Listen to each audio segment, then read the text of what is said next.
we have Cliff, a web designer. How are you, Cliff? Good to meet you. Me too. So, how old were you, and what was your first job?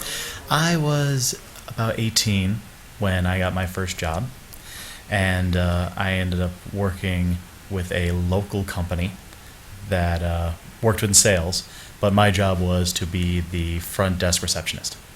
Okay, so you were 18. Did you drive to work? Yes, I did. I was fortunate enough to have a car that my parents helped me out with at the time and use that to get to and from employment, which is good. How'd you get your job? I had a family member who worked in sales who knew of the opening, and since I hadn't had a job, like a real job at the time, I've done volunteer stuff and other side stuff at the time. It was my first real on-paper job. Okay, so was it what you expected it to be? Yes and no. It was a receptionist job, so you're answering phones and pretty much sitting there all day. I wasn't prepared for the level of the extreme phone calls to come in from customers, most of them customers who were not happy with service. Mostly, you never really hear from happy customers. You know, they're already set with the salespeople, and then they're all done. So you got a lot of angry calls. What was your most? Which one do you remember the most? The one I remember the most would be what would be the customer standoff, where a gentleman called and he wanted to speak to somebody, anybody. And no matter what extension I threw him to, nobody was picking up. Then, after he realized that he could keep calling the number back with different phones to tie up the lines, he blocked out any other caller coming into the company. And I had no one to turn to. I had no help. So after an hour and a half, I finally got him to somebody. And then a few minutes later, found out that he had made a purchase with the company and was entitled to a $50 rebate that they usually send out within a month or so. It was not even a week since he had purchased the product.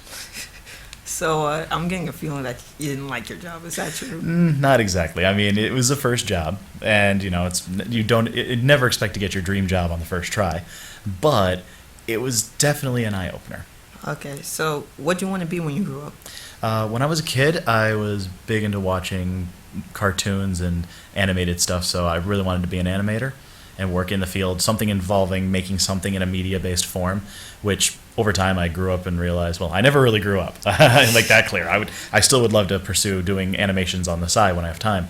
I've made a couple online, but I looked at the amount of work and the lack of jobs available in that field, and then found that, I started getting a passion for video production, and which in turn to also a love of working with media on the web, and then building web designs and development for making sites and video for the web too.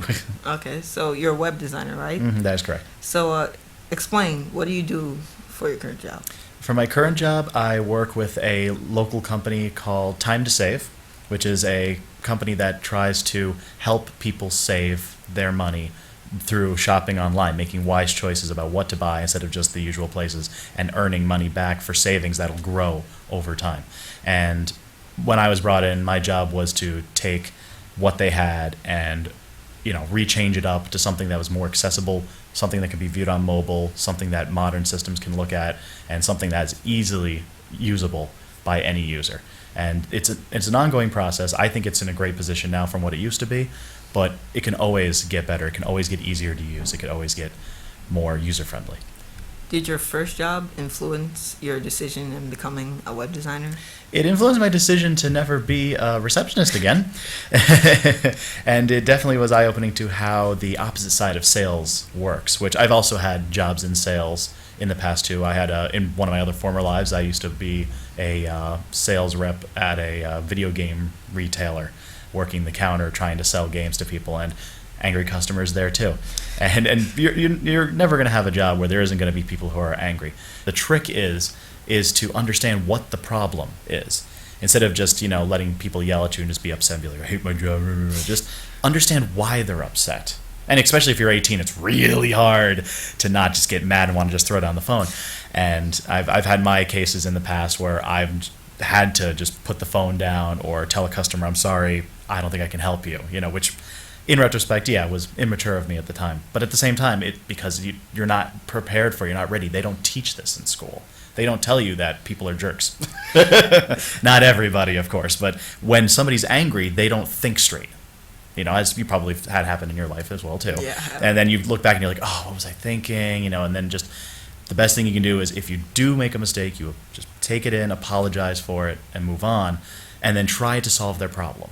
Hopefully it doesn't get to the apology part, but even then, even when a customer like calls up and says, "You sold me rah, rah, rah, rah, rah, rah," even though you did not sell them anything, you had nothing about it, just apologize. Sorry for the inconvenience. We will do all that we can to help you, and give good customer service. And it really makes you think from the other side. When you're walking in a store and you're frustrated about something, you don't take it out on the person at the desk. You understand that they're just there to collect a paycheck too. They're just there to take care of their life. So to be like, I know that this isn't your responsibility, but can you give me a manager who can help me, or can you help me out with this? It gives you a better appreciation for that type of work, for working food service, retail, sales. Okay. So were there any youth that you worked with you during your job? Not really. The front desk was kind of a lonely place. And the upstairs sales team were kind of passing through every once in a while. Most of them were at least 18 or over, so there wasn't really a lot of youth. Had experienced more youth in programs with local places such as Public Access and other worthwhile programs. But other than that, it's in the job field, usually they want people who are of age, so you see more customers that are younger. If you had to describe your first job with one word, what would it be? Anxiety. Explain. The fear of every time the phone rings, that you aren't sure if it was going to be somebody just asking for somebody in the building, or if it was going to be somebody who was upset about their product or think that you can help their problem. And even worse, as you're in the middle of trying to listen to one person's call, 3 more lights come on, and having to pick and choose who gets dropped and who gets picked, or do you pick them all up and go back and put them all on hold? But I will say that it really forced me to make those decisions. Like the technique of answering all the calls and saying, please hold, please hold, please hold, and then working the way back. That's something where, like, here's my issue. I'm having too many people calling at the same time. They all need attention. And no matter if you're like, well, maybe they don't need attention, maybe they'll call back.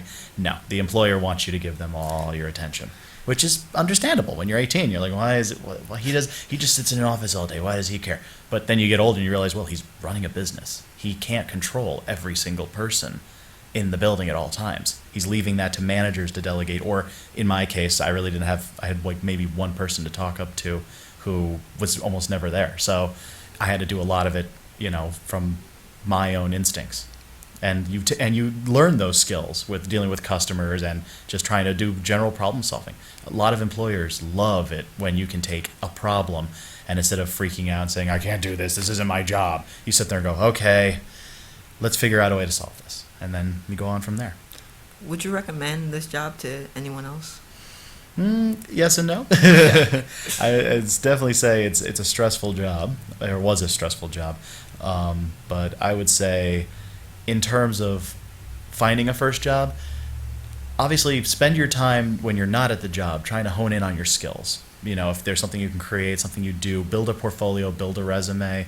And even if the resume isn't work related or job related, just building something up to get you going, and then use the jobs you have just to show that you know how to work in a workspace, and then build good references that way.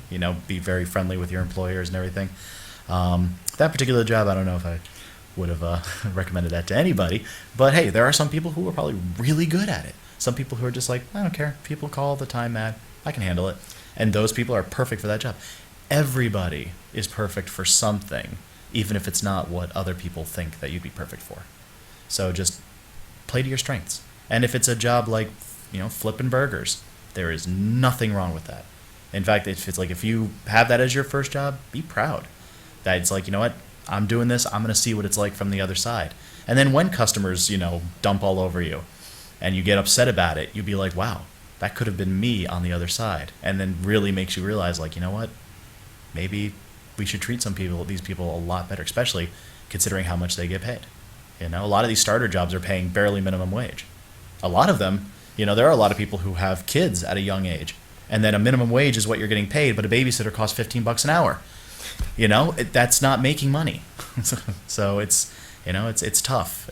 So in a place, especially with finding any job, a first job, when you have no resume and no experience, it's tough. So playing to your strengths, building works at showing what you do part-time, knowing certain people who can back you up as references, network building friends at the jobs you have for the future. I know you asked previously if I kept in touch with anyone from the first job.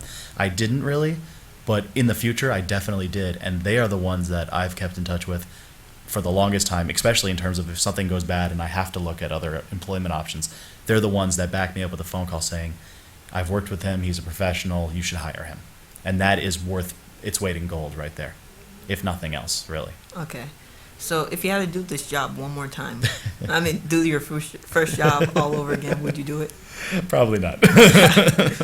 I'd probably explore other options. Okay. But at the same time, that's an interesting question because do we go by what I know now going back then?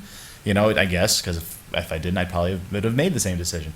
Who knows? I mean, maybe it'd be fun to try it one more time just to see how I'd change things up. Although part of me would kind of probably go back having a, it's this job attitude because it's not really, you know, with all the side things I've done, web design, video, and everything, I tend to be more of a creative, more of somebody who wants to make things, solve problems in doing so, and put something out there, versus somebody who's just picking up a phone and redirecting calls. It's like, I'm here for the paycheck. So it's really tough to build that type of attitude when you have the mindset of wanting to like go home and make something, you know, when you're sitting at your desk just saying, I just want to just create, put something out there. And there are plenty of things out there for employment that even some people who've made their own careers out of doing that sort of thing. So just wanting to create. My wife, for example, quit her job back in November to work full-time for herself, making custom confetti for people. And she's had many people have come up to her, Martha Stewart, Monster Incorporated, Monster like the headphones, Yeah. you know, all like asking for different types of shapes. She just did one recently for the Girl Scouts, you know, doing their logo and, getting that outreach of just doing this. And who would have thought that, there'd be a market for that, but she saw it as something she wanted to do and gave it a shot, and she's doing something for herself, So who knows? Your first job may not even be working for somebody. It could be putting something out there. You decide you like video games and you're like, oh, I want to learn how to make one. And you're 14 at your computer and you learn how to make the next Minecraft. And by 17, you're already banking a lot of money. It's happened. I've seen reports online of people their kids who've started their own businesses that have their parents with trusts to make sure everything's in place for when they become 18 to legally do so. But, it's fascinating. But that's because their mindset wasn't go out and get a job. It was do what you think is passionate for you, what you believe in, and see what comes of it from there. So if you had one tip to give to someone trying to get their first job, what would it be? If you're just trying to get your first job for the sake of just, I need money, I need a job, be open-minded.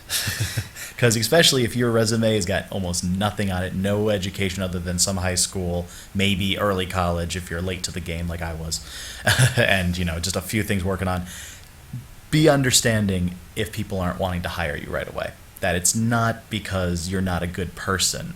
It just, they may be looking for certain requirements. And when you do get a job that's not what you think that is like, oh, it's not my level, like, I'm better than this, you're not. If it's your first job, you are not better at it. You are as equal to or less than anybody who's been working at that job for longer than you. Okay, thank you, Cliff, for being on the show. Thank you for having me.